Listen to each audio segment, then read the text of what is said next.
নিয়ে আমরা একটু বেশিই ভেবে ফেলি। চলো দেখি এখন বেগুনটাকে ঝটপট কেটে ফেলি।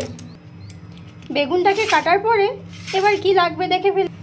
কাজু বাদাম, কাঁচা লঙ্কা, নুন, সর্ষের তেল আর সর্ষে, এই কটাকে একটু বেটে ফেলি। কোনো ঝামেলা ছাড়াই ঝটপট রান্নাটা আমি 3 মিনিটে সেরে দেবো। চলো আবার তোমাদের সাথে শেয়ার করি।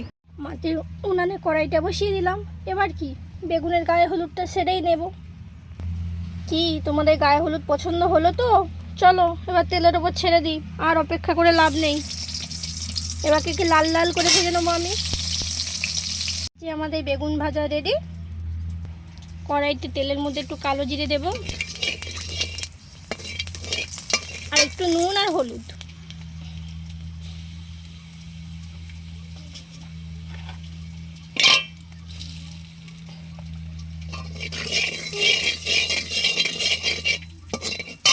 আর এই যে সর্ষে বাটা বেটে রেখেছিলাম, এটা আমি এর মধ্যে দিয়ে দেবো।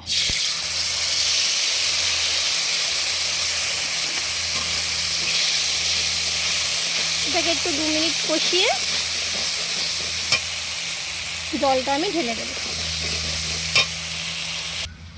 আপনারা চাইলে কাশ্মীরি লঙ্কার গুঁড়ো ব্যবহার করতেই পারেন, কিন্তু আমি একটু সাদাই রাখতে চেয়েছি। এরকম জলটা ফুটে উঠলেই বেগুনগুলো দিয়ে দেবো, দিলেই আমার 2 মিনিটের রান্না কমপ্লিট।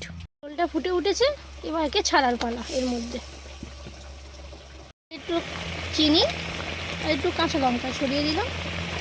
এবার একটু সরষের তেল দিয়ে ওপর থেকে সরষের তেল একটু ছড়িয়ে দেবো, দিয়েই নামিয়ে নেব। সরষের তেল দিলাম, এবার একে নামিয়ে নেব। শুধু কি দেখলেই হবে? লাইক, কমেন্ট, শেয়ার করতে হবে তো। আর চ্যানেলটা অবশ্যই করে সাবস্ক্রাইব করবে। টাটা, সবাই ভালো থাকবেন।